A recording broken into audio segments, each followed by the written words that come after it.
So, as I said, my name's Paul. I am Vice President of long titles at Compliancy Group. I carry a couple of roles. I'm Vice President of Partner Engagement, which means I work with IT security providers and technology providers across the country. And I'm also Vice President of Cybersecurity, which means I have the task of helping my clients secure their environments, both according to HIPAA and to keep the bad guys, the script kiddies and bad actors out. If you guys are not familiar with Compliancy Group, we are something of an industry in healthcare. Our seal of compliance, which you see here, is endorsed by more than 40 major medical associations, like the American Optometric, for example, uses our seal as a way to demonstrate that their members have achieved and illustrated HIPAA compliance. Important thing to note about this seal, we don't just hand it out. It's not like you buy it from us. You must go through our process. We will take you all the way through HIPAA compliance before you achieve it. You are then reviewed by a former HIPAA auditor, and then the seal is issued. That's because in the 15 years that we have done this, we're very careful to issue it. We have never, ever had a client who carries that seal fail an audit. And given the current failure rate, it's a pretty, something we're very proud of. What we're going to be talking about today is HIPAA, and let's call it, some of the changes that have been made in the space over the last several months around this COVID crisis. We're going to talk about what it took to comply with the law before and what it's going to take to comply with the law in, what everyone is calling this new normal.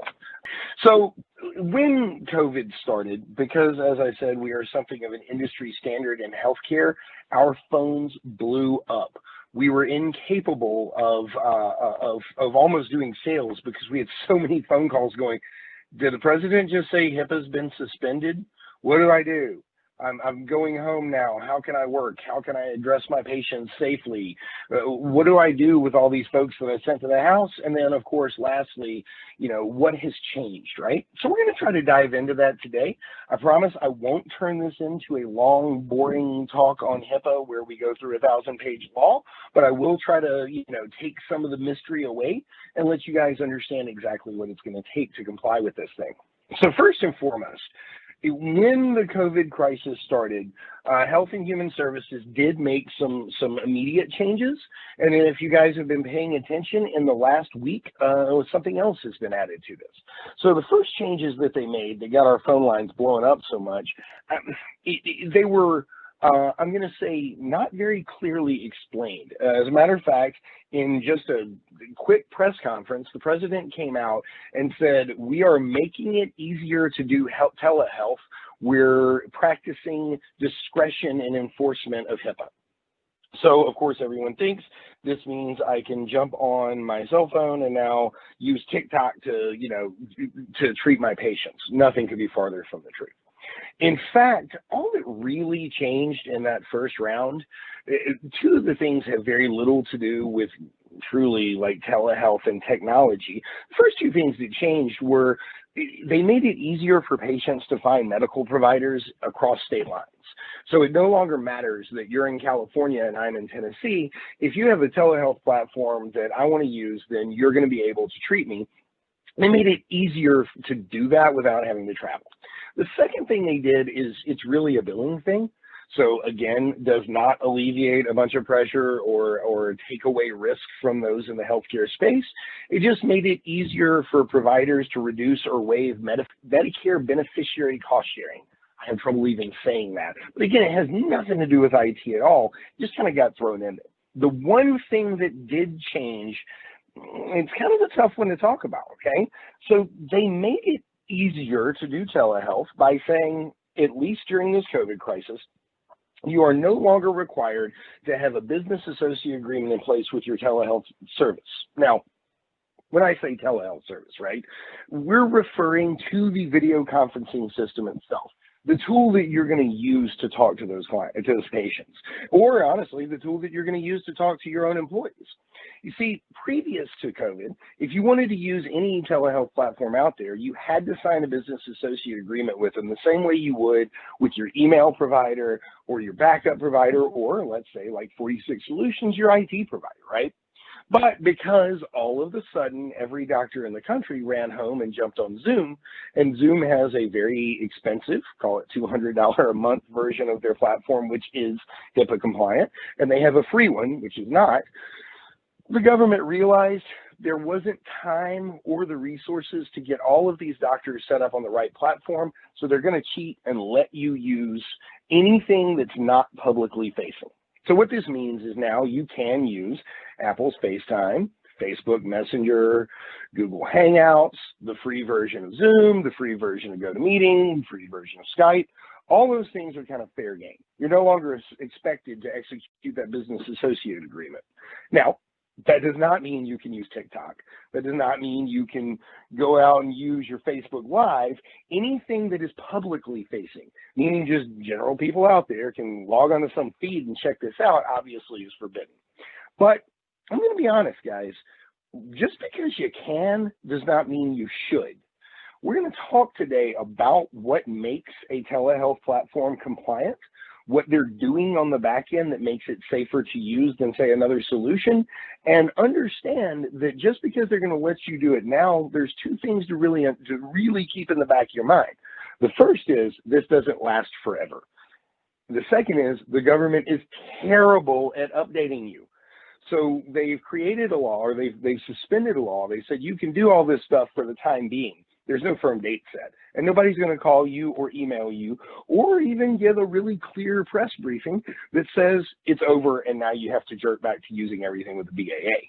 The reality is the tools that will sign your BAA are designed for use for this, and that's where you should stay. That's the advice that we gave our clients. Now, something else has changed, and this has happened within the last, less than a week. The government has been looking at the need for public disclosure of healthcare data. Okay, obviously, doctors have been collecting COVID information for a while, and they are going to be required to share it. So we are going to talk a little bit today about what's been allowed and what's not, and the expansion of who gets to do that stuff. But first, when we're talking about this telehealth stuff, right? How do you talk to your patients?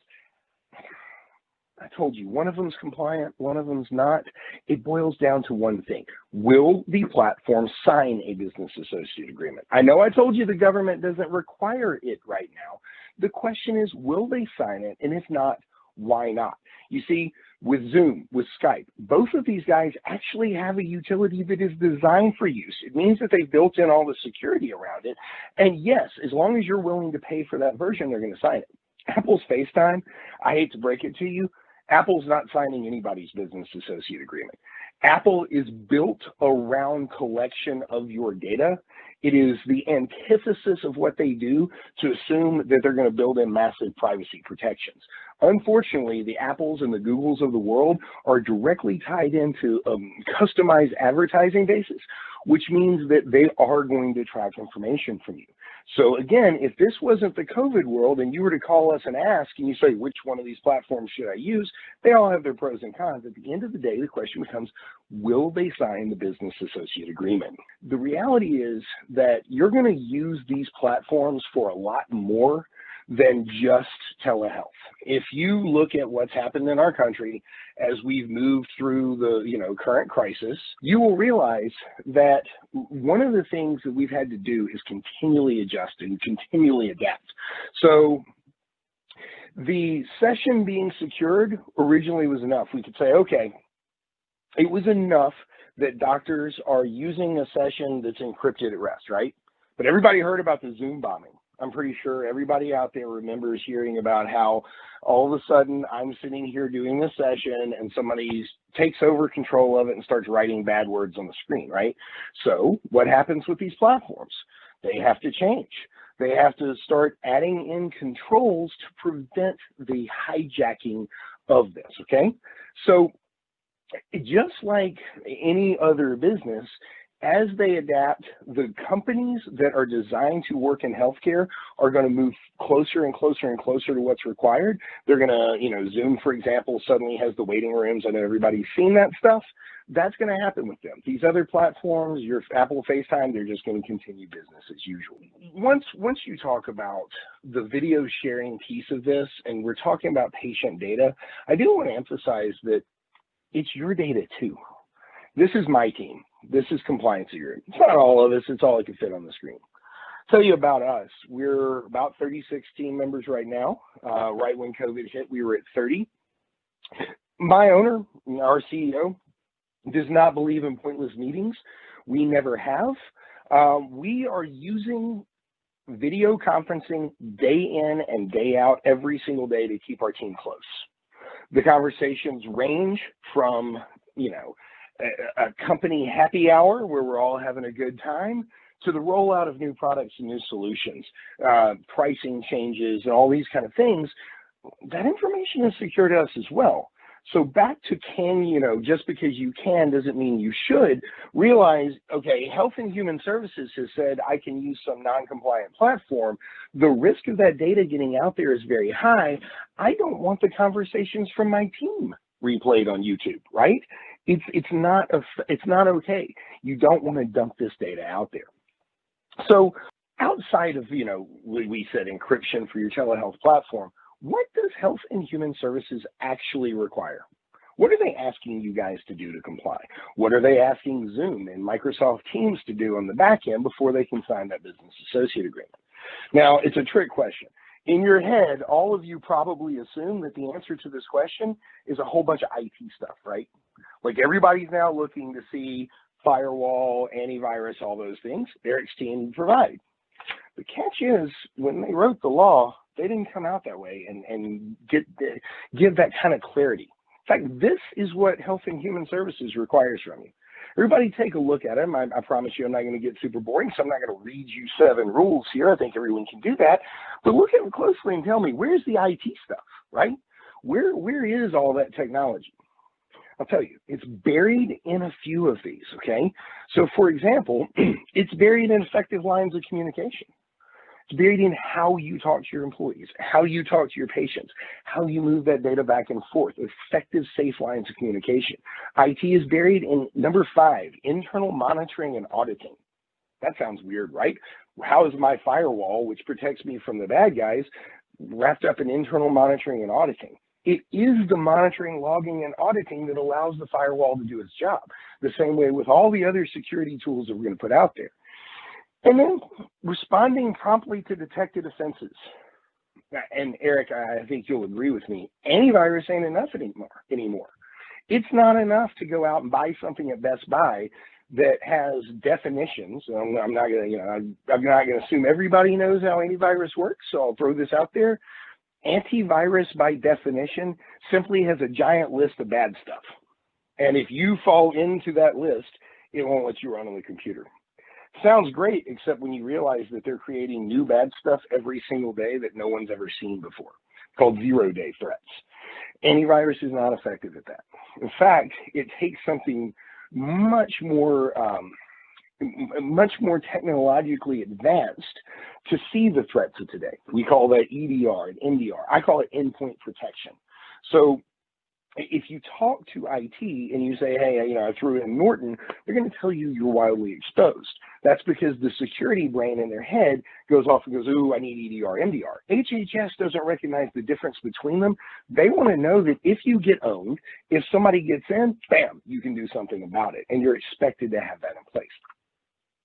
So when you talk about having that reactive tool there, when you talk about the 7 fundamental elements of the HIPAA compliance program and what they need you to do, are they talking only to the doctors on the call?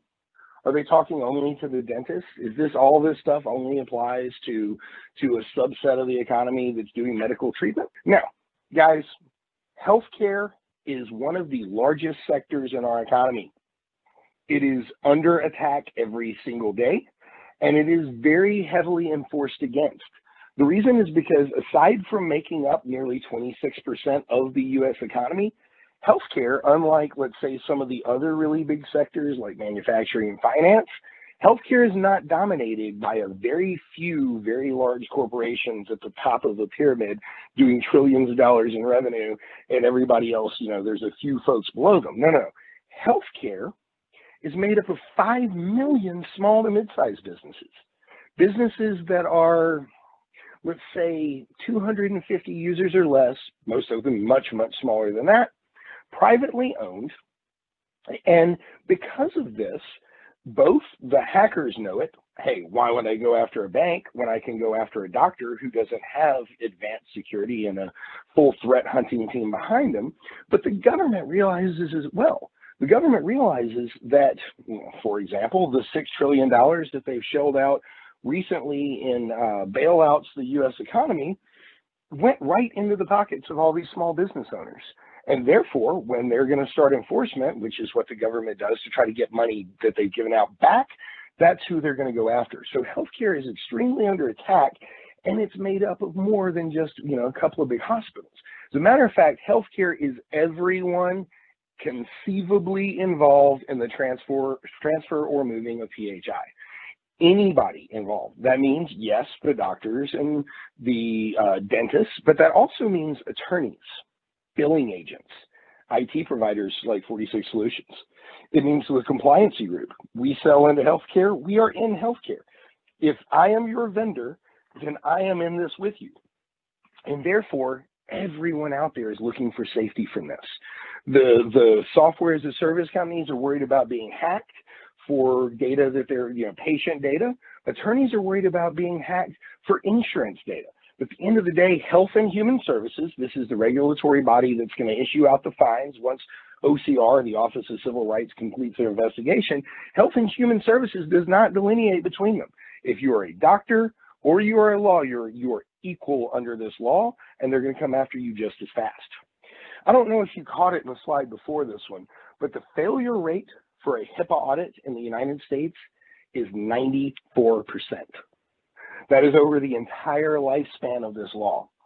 So that means over 9 out of 10 businesses, when they are breached, when they have an incident, they are investigated by OCR, and they're going to fail their audit. Now, what happens when you fail, aside from the $1 million average fine, I think it's $1.5 million is the average fine, they're going to damage your reputation permanently. I don't want to turn this into gloom and doom. There's a degree of risk and there's a degree of reward with what we're talking about today. But I will tell you, folks, if you violate HIPAA, you go on what's called the wall of shame. The URL is right there, but the easiest way to find it is simply Google HIPAA wall of shame. This is where you're going to go forever. You never get taken off that wall. In fact, working from home, kind of what we're talking about today, has put these two folks on it just in the last few months. At the Cancer Care Group, we had a lost laptop. That's right, one device, guys. $750,000 fine for the device. Now, for everybody that's a little bit IT savvy out there, I'm pretty sure everybody goes, well, if they had just encrypted the drive.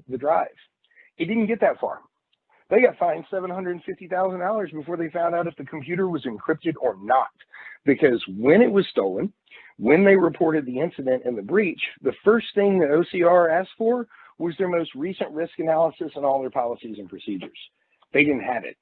$750,000 fine before the rest of the audit commenced. In this case, that laptop was actually encrypted. The fine was issued for the lack of risk analysis and policies and procedures.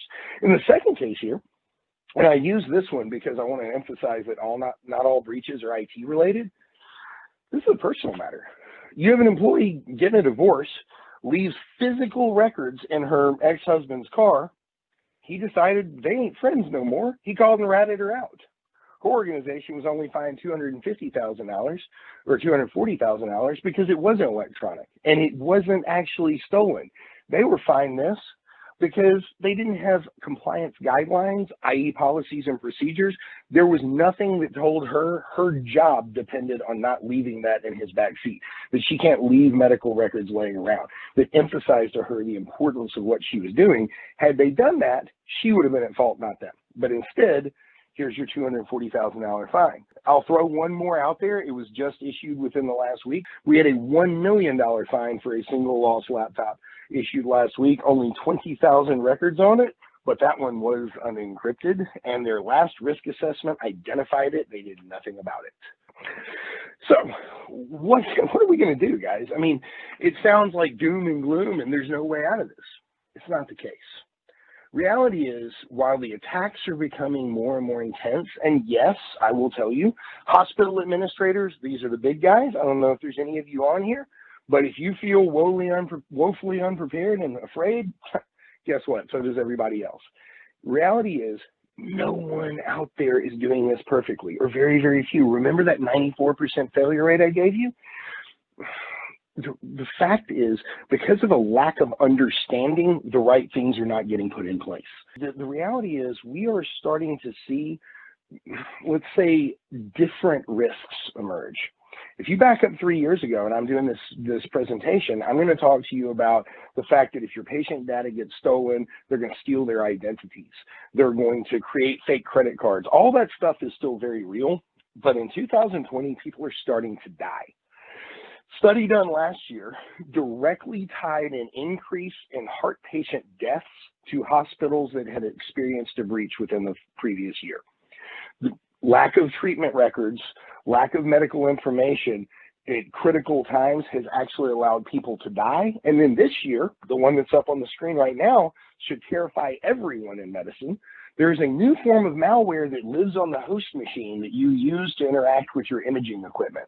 So let's say your MRI machine, your X-ray machine, you use a Windows computer to interact with them, you pull the record. This malware will alter the image itself, either removing or adding things like a tumor. I am now hacking your diagnosis, guys. I can affect life and death deliberately. So, what are you doing from an IT perspective to protect you? Why do the nerds like, Eric's team out there go, this isn't enough, we need more and more and more? Because they've seen the future and they know what's coming for you. It is a changing landscape, folks. If you don't think that because you're a small business, they're coming for you, it's time to wake up and realize you're an easier target than the bigger guys. So while we are sitting here scaring everybody to death, I think it's important to tell you why they wanted you to do this stuff in the first place. This is not to punish you guys. HIPAA law was not passed as a way to ruin your life. As a matter of fact, HIPAA was designed to help you improve your business. HIPAA requires you to assess your risk every year. Remember that $1 million fine I just told you was levied? Because they didn't do a risk assessment? Had they done that, not only would they have checked off the little box, but they would have realized the laptop was unencrypted and they would have fixed it before they got the fine. Had they had policies and procedures in place, in the second scenario, that young lady would have known it was her job to pick up that box no matter what the fight looked like with her ex-husband. That means she lived in a culture of compliance. You see, organizations that teach everyone from the top to the bottom that compliance and security are your job are safer, more effective, they run a better organization, and ultimately, guess what? It increases patient loyalty. We've actually seen a 17% increase in profits among businesses that are HIPAA compliant. This is an HHS stat. The reason for that is because your patients, your customers recognize a well-run business. I want to work with somebody like 46 Solutions and not Bob's Computer Shop down the street because I see a well-oiled machine, an organization built with a culture that's shared by all of their members, and part of that culture is security and compliance. That's critical to me, and it comes out of the vendors that I'm trying to use. That's why you're supposed to do this stuff, guys. Now, sure, there's a downside. If you don't do it, they're going to come after you. But realize it's not supposed to be punitive by nature. They did not choose to do this to you just so they can beat you up. So ultimately, what it boils down to is a series of actions required by everybody. And the HIPAA law is 1,000 pages long, but it can be broken down into 3 rules, okay? 3 rules, guys. This is where you live. If you are thinking about IT, and when I say, what are you doing for your HIPAA compliance? You say, I did my risk assessment. My IT team has come in here. They have done exactly 1/3 of one rule. They have done part of the security rule, but there's two other rules. You have the privacy rule and you have the omnibus rule. The privacy rule, all of you doctors and folks out there probably understand well. This is how you talk to your patients. The omnibus rule is why we're having this conversation today, because for 46 Solutions, they have healthcare clients. And you'll never forget the omnibus rule, because I'm going to give you this little memory tool. I call it the on the bus rule. Omnibus means on the bus. If your client is on this HIPAA bus, so are you. 46 Solutions is in healthcare because you are. That is how this is handled. And that omnibus rule over there, that's the thing that created the need for these business associate agreements. That's why you care whether your version of Teams is compliant or not, whether your version of Zoom is compliant or not. Omnibus created the concept that HIPAA is about shared risk. This is all there is to the law, folks. And believe me, there is an individual audit with each rule and sub-rule you see here. So again, if I ask you what you're doing for your HIPAA and you say, well, I did a security risk assessment, congratulations, you did 1/3 of one rule. If you're not doing all the rest of this, who is? So I don't tell you this stuff to confuse you. In fact, HIPAA is actually supposed to be pretty straightforward. They write the law in such a way that it's applicable to the smallest business in the country to the largest, from a single user doctor all the way up to like Kaiser, right, folks? The case, what they've done is they've created some, let's say, pretty vague rules. They require access control. What does that mean? I know you guys are laymen. It means, perfect example, no, everybody can't share the account. You cannot have 3 people working at the front desk using one user account, all called front desk. Access control, guys. Who gets access to what data and can you prove it? Endpoint protection. I told you, antivirus is simply not enough anymore. They want you to protect the endpoint. You're also going to have to back up. Disaster recovery is required. Encryption, folks. Anywhere that data lives, you're going to have to encrypt this stuff. All these rules are there to protect you, but let's face it, most of the time there's a breach, the tech is not actually where it began. See, human beings are a problem. Human beings are your problem. I can put all the endpoint protection in the world out there. I can put this stuff, EDR, MDR, continued, I know I sound like Charlie Brown's teacher, right? Wah, wah, wah, so much nerd stuff.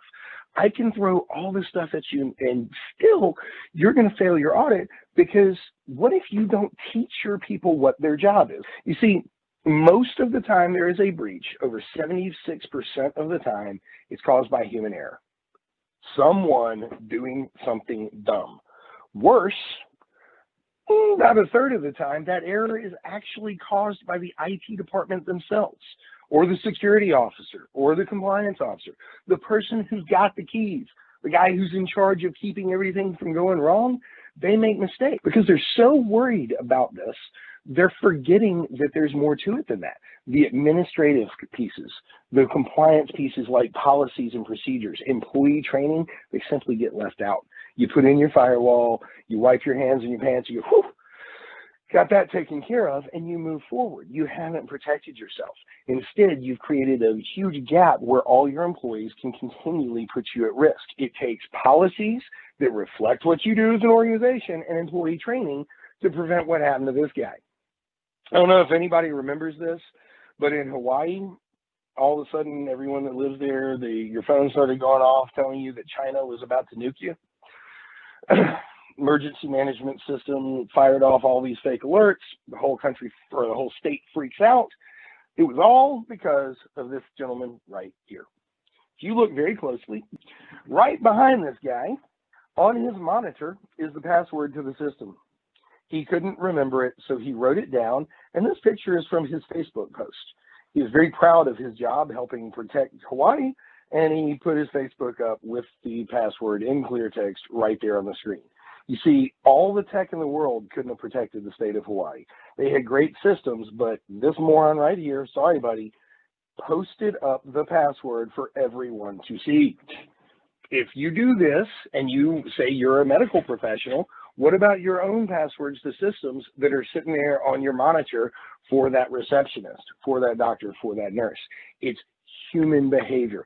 If this organization here had a policy forbidding him from doing this, procedures to address how he stored that password in a safe and manageable way. By the way, if you guys are having trouble storing your passwords, you need to talk to Eric's team. They have a solution for you that will make this much easier. But if all those things are in place, then this doesn't happen. As it is, he gets fired. Hawaii looks completely stupid. Everybody gets a good laugh, but it was human error. Sometimes I feel like we do this exercise and we go through these things, you know, and I tell you what you're not supposed to do, when I show you what happens if you only do part of it. On your left, you have what, unfortunately, most healthcare organizations are doing. If you ask most people, you go, I'm kind of doing HIPAA light. What they mean is they put in some security controls, they did their first series of audits, and they got some policies and procedures off the internet. What that means is if they are ever audited, they are going to outrageously fail their audit. Why? Well, let's start with the policies, first of all. If all you do is go get a templated policy, you don't do any customization, you don't look at your organization and make sure you're following that policy, you've just provided a list of reasons to fine you. You literally gave the government a whole list of stuff you ain't doing and said, here's a blank checkbook, just start writing out of it for everything I'm screwing up. But secondarily, it's kind of like if all you did is throw in antivirus and take Carbonite to back up your computer. I mean, technically speaking, you air quotes protected it, right? But a 16-year-old kid with a keyboard is just going to bash away and own you. Same thing is true with compliance, right?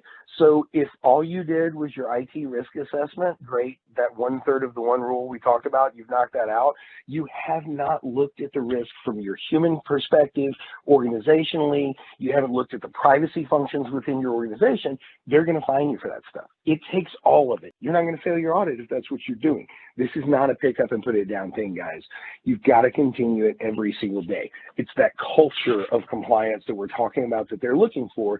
And that culture of compliance ultimately is what's going to either pass or fail your audit. There is no in between. I think we've kind of hit what let's say the law requires as a whole. Let's talk about that risk assessment that's got to be done. Let's talk about what we're going to do, because I want to bring this back to your employees that are working from home. So all of these rules have been in place since basically 1994. Nothing, changes when you go to your office. You're always expected to do this. But recently, you sent your employees to the house. All of a sudden, it becomes completely acceptable for them to work from a different environment. What does that mean for them? Well, I'll cut to the chase. Guys, you're supposed to do a risk assessment. You changed your environment. The law says at least annually you must assess your risk, and after the event of major change. I think sending 80% of your staff home to work counts as major change. Now, this presents a unique problem for you, right? Obviously, when you're at your office, you bring in a team like 46 Solutions. They're going to come in, install their firewalls, their antivirus, their EDR, their SOC and SIEM. They're going to put professional backup solutions in place. They're going to implement that monitoring and logging that we're talking about, right? The monitoring, logging, and auditing piece. But what do you do when the people are at home? Well, you do the same thing. You just don't do it as intensely. No, Health and Human Services does not expect you to send one of Eric's employees to the home of every single one of your employees. It's a violation of their privacy. Eric's team's not set up to run all over and do in-house on-prem support. I don't know any professional IT service providers that focus on true residential. And frankly, back to why the government had to alleviate some of the rules in HIPAA around telehealth, the resources simply are not there to accomplish this on a national scale. So what they're requiring is that you look at the risk of your employees working from home, make practical decisions that fall in line with healthcare, with HIPAA, okay? So number one, basic security protocols. I just told you, you're not gonna have to do everything, but no, you can't let your employees work from a computer with no antivirus. You can't let them work from a computer with no passwords. I'll do one bigger. You can't let them use a machine that is shared by everybody in your house. I run the cybersecurity division of a multi-million-dollar software company. My son simply cannot play Fortnite on my laptop. It's against our policies and procedures. My wife cannot use my laptop to online shop. That's why she's got her stuff. It's not because I resent them touching it. It's because the data they're in is not mine. Okay? This is the same with your remote employees. Another example, printing. You sent everybody home to work. Why do they need to print? Every single time your employees consider printing anything at all, the question should be, do I have to do this? And if I do, what am I going to do to the paper when it's done? In your home, unlike at the traditional office, you cannot get complacent and assume that when you get up and lock that door and run to lunch, or shut that door and go run to lunch, everything in there is going to remain undisturbed. My 6-year-old does not understand that that document there is different than the ink pen that he needs to steal off my desk to go draw. He's going to move the document, grab the ink pen, and head downstairs. If that document's a medical record, my 6-year-old's pretty sharp. He can read John Smith and a birth date. I have now violated that person's privacy. This is the case for everybody that you sent home. It also means your employees have to think about things like privacy from their spouse. If you are doing a telehealth session, it can't be done from the couch while your wife or husband sits next to you and works. I've seen a bunch of people online posting their cute little pictures of the side-by-side monitors and the husband and wife sitting there working together. It's cute. It doesn't work in healthcare. It's a violation of privacy. How do you get this through to them? Well, number one, guys, if you send everybody home, what does your teleworker policy look like? Your remote worker policy? Everybody on the call have that? I can hear in my mind's eye everybody going, no, I don't have that. Most of you didn't have that. It wasn't part of what you did. You were not working from the home before. You can't just send folks there and say, okay, do what you got to do. Everything about a healthcare organization must be documented. So you have to put that policy in place. Your employee needs to train on that policy, understand those procedures. What I'm doing right now to educate you, this must be done for your employees so that they realize things are different there.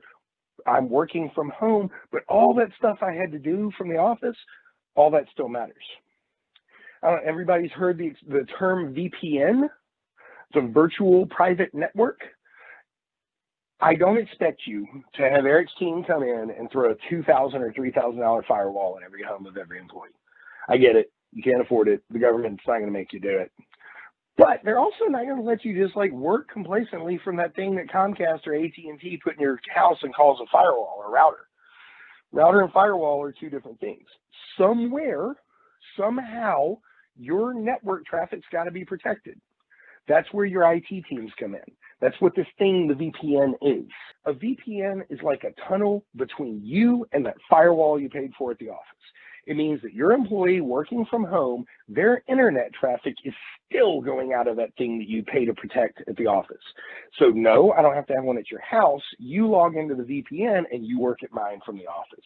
That's how this is supposed to work. Access control policies, all these things are enforceable as long as you have the right tools in place. So when you're doing your risk assessment, and we do have a document for this, Eric's team has a developed way of doing risk assessments against these home networks. But when you're doing it, what are you actually supposed to put in place? No, I don't expect everybody to go out there and throw in just, outrageously expensive equipment at home, but you do have to have the basic stuff. So first and foremost, policies and procedures. We have, at the end of this, they're going to give you a link. 46 Solutions is providing this. Compliancy Group has written a bring your own device policy. This allows people to use computers that you don't own or phones that you don't own, and remote employee policies. You are going to have to look at their computer that they're working from, the print environment. You're going to have to look at their traffic, and you do a full assessment against it. And again, we have all that built out for you, but it's something that through a series of questions, basically imagine your employee on the phone with a network engineer who's asking these questions. Hey, for example, that router that you have there at Comcast that told you got to use a VPN to get through it, you still can't use admin as the password. That may have never occurred to your employee. All HIPAA and everything aside, that's incredibly unsafe. People also hack you at your house. You have to look at that basic stuff. So as you look at our assessment, we're going to have your employee attest to certain things. Have you looked at your router? Yes. Have you changed the administrative password on it? Oh, no. We'll do that, please. Same thing is going to be true for that computer. What your employee was doing to log into it before didn't matter to you. Like I said, now we need at very least, a strong password policy. You require that that VPN, and this one is very important, guys. Remember, you have to encrypt your data. So if the employee working from home is working on a medical record and they're going to send it to you, or they're going to send it to the patient or whoever, that data must be encrypted all the way through that transaction, which means you probably need a better messaging system or a better way to share. At Compliancy Group, while yes, there are many email platforms that claim they can be used for PHI, we strongly recommend encrypted secured sharing systems like SharePoint. There's many other tools that are out there, but we strongly recommend the use of a platform for sharing as opposed to allowing your employees to just kind of like randomly email out PHI. But all this has to be taken care of. If you do this, guys, it boils down to very simple items. What can you do walking away today? Obviously, you need to call and talk to the guys at 46 and make sure that you have the right technology in place, that the stuff that you're using is all the way up to snuff, and of course that you didn't, and I'm going to be very honest, a lot of people hear security tools described and it confuses them and they think that's add-on stuff they didn't get. Make sure you have everything. If there's a suggestion out there that these folks made that you didn't take, you need to reevaluate that because the suggestions they're making are based around the law. At the end, there's 5 things you got to do to let these people work from home. This is it. It's policies, procedures, training, access controls, having everything in place. The government wants you to document it. Guys, I failed Algebra 2. It's like the only class in high school I failed. I did not fail because my answers were wrong. I failed because my work was wrong. I couldn't show the work. Document, document, document. You have to have a policy for everything you do and then train your employees on it. And then if stuff falls down, you don't get held to blame the same way you would if you had not documented. 46 Solutions partner with Compliancy Group because we not only provide documentation like this, we're going to give you a list of the things that your employees should consider on a daily basis. And again, all this will be provided at the end. But we also have a patented methodology that I told you in the beginning has never failed. I can take you from 0 to HIPAA compliant. We can do it in less than 15 hours. You can do it in basically 3 meetings and working with your security team. Achieving HIPAA compliance begins with doing your audits and your assessments. Once you find something that's wrong, you're then going to have to fix it. So you think of this as solving a problem in legal terms. It's called remediating a gap. You do an assessment, you're going to remediate your gap. The way that you're going to fix it is you're going to do your audits. You're going to work with one of our coaches. So I talk about our tool as QuickBooks for HIPAA compliance. We assign you a coach. This is a human being to help you do all those audits. They're going to build out policies and procedures for you. We're going to document that your employees read it. We're going to document that they agree to it and that they legally attest to follow it. Those business associate agreements we keep talking about, you are required to have a business associate agreement on file with every vendor that can conceivably touch your ePHI. This means, yes, your 46 Solutions, but it also means your backup vendor, Office 365, your copy company, your shredding company. If you're in legal, your transcription companies, anybody out there, I've seen translators, call centers, all of them are working and conceivably touch your stuff. You have to have a contract on file with every single one of them. Has to be reviewed every year, and you better be able to produce them all on the spot under audit. All that stuff's going to be handled from our side. Now, illustrate. Illustrate can be a good and bad thing. We've achieved.